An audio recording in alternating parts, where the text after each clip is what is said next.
All right, guys. Like I said, I'm gonna drop part two on tomorrow, which would be today.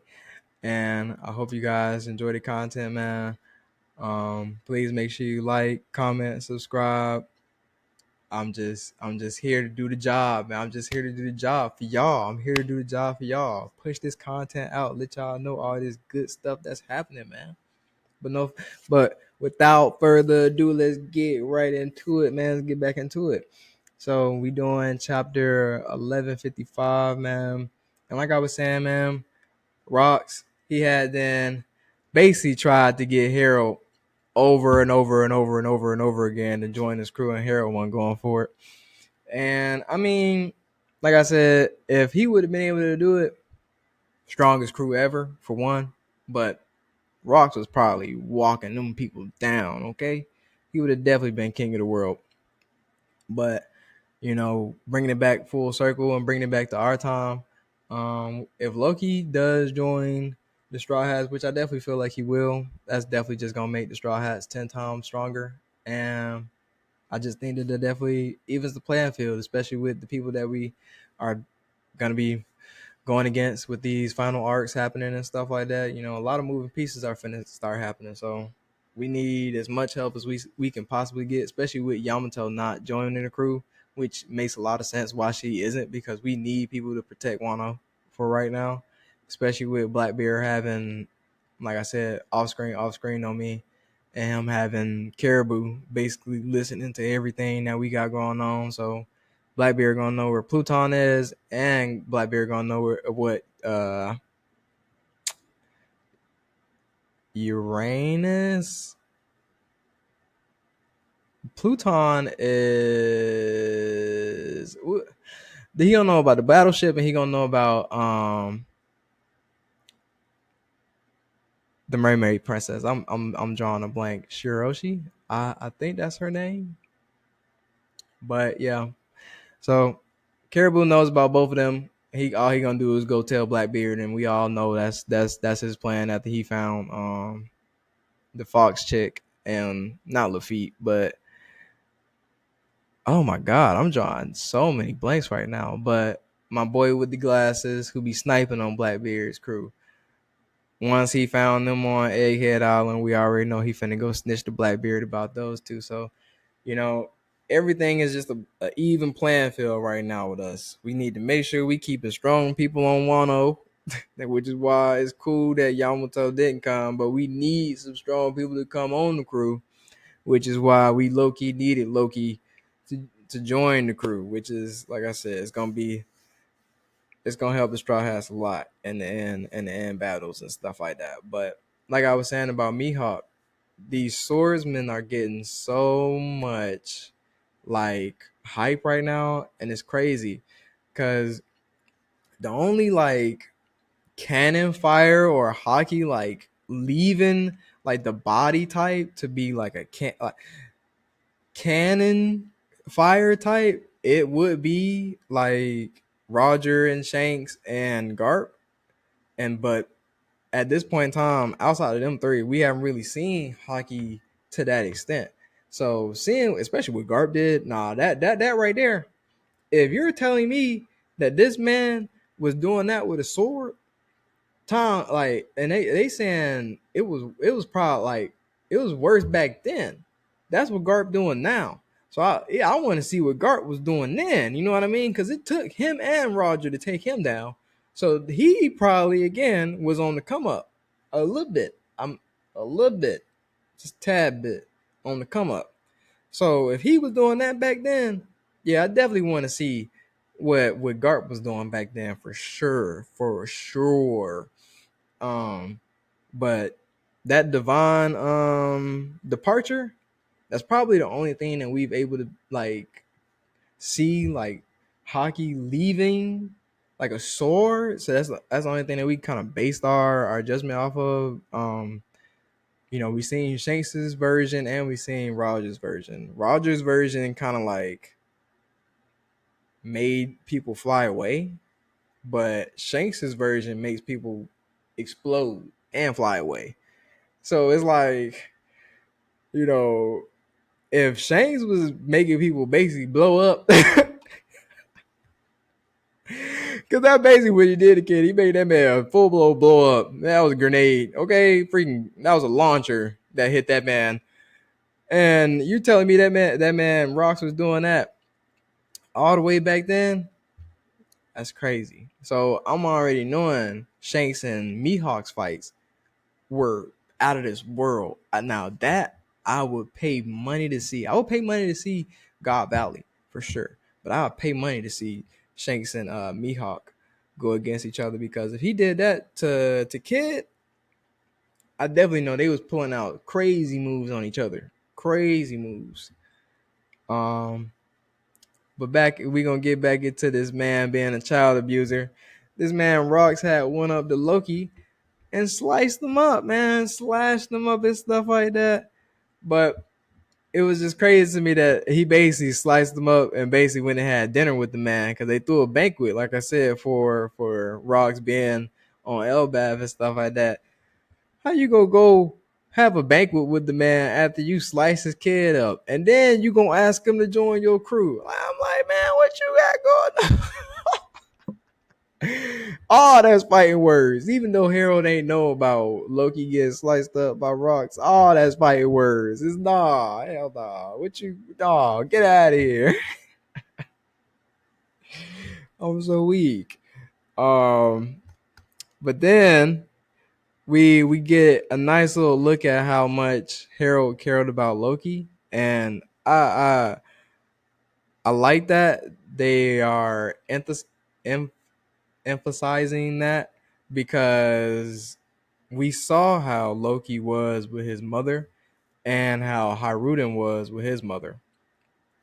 It shows, one cared about, Hiruden's mother cared about him, and they over here slandering her, slandering him, saying that he not even a true son of Harold, saying that, they should kill her, kill his mama. They saying they should kill his mama. And they happy, go lucky, the mama love Haruden and all that stuff. And then you got Loki, who's the real quote unquote prince of Elbaf and stuff like that, prince of Harold. And his mama basically threw him off a cliff because he got snake eyes, basically. He has lines going through like his pupils and stuff like that, like literal snake eyes. And so his mom thought he was a demon and stuff like that, and she hated him. She basically tried to kill her own son multiple times, threw that man off multiple cliffs. So it's nice to see that, in a world where you can't even have your mother's love, that he at least had his father's love. Because his mama is garbage. Okay? Garbage. Real life. Um, but it's also crazy that Rocks felt like with the Giants that he probably would have had the strongest warriors on the planet backing him, which, like I said, would have helped him become king of the world. But he feels as though even though Harold is trying to become diplomatized or civilized, in a sense, he feels as though Harold needs to go back to the old ways where, if they wanted something, Giants, just go take it, man.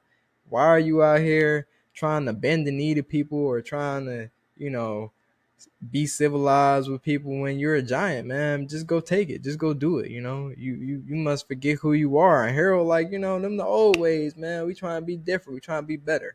And I like that. I like that, people can change. And just because, at one point in time, you were bad or you were looked at a certain way, people can't change. People can't be different, man. People can be better than where they were. And especially with him being a king, that gives us a perspective that, because in One Piece there are a lot of terrible kings. It gives us a perspective that in the land of where they had the strongest warriors, they had probably one of the best kings out there, probably one of the nicest kings out there. He wasn't trying to be out here killing people for fun and stuff like that. Nah, like he wanted everybody to have a good life and just to flourish. You know what I mean? And to work together. And that's cool. That's what's up, man. Um, it's crazy to hear how Rocks took down Pirates based on. Oh, it's crazy how Rocks was basically the world government was gonna pay him to go back to Pirate Island basically and take over Pirate Island for them. And instead of doing that, Rocks basically, in conversation with Harold, told him that his plan was, instead of going back to the island and take over the island for the world government, nah, I'm gonna take over the island. It's gonna be my headquarters, and that's where I'm finna like have my base at. So this man went over and took over a whole island. So he was already a king. So it's crazy how he went from being a king of a country to then he took over a whole island full of pirates and then basically became the king of that country. You know what I'm saying? Like this man was just moving differently. Then so he stole the money from the world government, took over the island, and then basically went rampant. So it basically after that, it basically said that it took him about 4 years after doing that heist to then get all of his crew members and stuff like that to then get to God Valley, and then that's what ended up happening in God Valley. But it's kind of cool to see one of the build up, or at least the stepping stone to the build up to where Rocks had got to where he got, or the understanding. That's how he took over Pirate Island. That's how he became uh, probably the biggest pirate, in that era. Probably had the biggest bounty. He was probably the biggest pirate in that era at that time. And it just gives us so much lore that we needed at this point in time, especially if you've been watching for years, because One Piece has been going on for a long time, For us to finally know who Blackbeard's father is, for us to have a hint of the understanding that that's Buggy's father, for us to understand how strong this man was and why Roger had to get to that point. You know what I mean? Because at the end of the day, like I said, Rocks was the top dog, as we can see. He was going against Emu, even though he knew he couldn't fight Emu. He took down the Admiral easily. So if he was taking down Admirals easily, he was definitely putting pirates. He was giving pirates BTA for sure, straight BTA. So that's just all that stuff is just crazy to me, man. That he almost could have possibly put it together to make it happen. He had some heavy hitters in his way. Well, he had some heavy hitters on the come up in his way, as well as he had that world government. Because shoot, he had the pirates that he had to deal with on that island, and the holy knights that he was probably having to fight on God Valley, which is why I don't understand why they don't just go ahead and let us see it, because we already kind of understand what did happen. Just let us see that thing, baby. Come on, Oda. Like, what we doing? Man, I got one more topic for us, I believe. Let me see what it's about. Roscoe Harold, his master plan. No, that I kind of had already went over that, what he was gonna do with Pirate Island. And like I said, man, Ross basically gave him the rundown. I'm about to take over this island, and man, I want to be king of the world. And it's crazy that he stated this to basically the king of Elbab, because again, he was in species sense, they are the top dogs. You know what I mean? And for a human to be coming to him saying that, that's how much ambition this man had. That's where he was trying to get to, man. And it's crazy that he was out here stepping like this, man, and just to get this information and see a glimpse of what this man was really out here doing, of what the old One Piece, the old timers were out here doing, what they had to get through, who they had to fight, how the fight went. Because even though, like I said, we not seeing a lot, just to hear that he took down an admiral was like, whoa. Because the admirals nowadays, they're like that. Kizaru, if he knows some type of hockey, man, that man be strong as crap. I kind of has to have hockey because Kuzan had hockey. He had to have hockey because he was Garp, pupil. So he had to have hockey. So I know he got hockey. So the fact that they fight was probably intense too, and we didn't get to see that is just beyond me. Oh, to be playing, I don't know, man. But yeah, man, that chapter was really good, man. I can't wait to see what else Oda drops with this 11 56, man. But be on the lookout, man, for new episodes, new videos dropping. And can't wait to push this stuff out for y'all. Make sure you like, comment, subscribe. I'm gonna put my Twitch down low in the description. And if y'all ever want to play some games or ever want to, see me play some or see me talk about something, please let me know, man. Without further ado, y'all have a good one. Peace.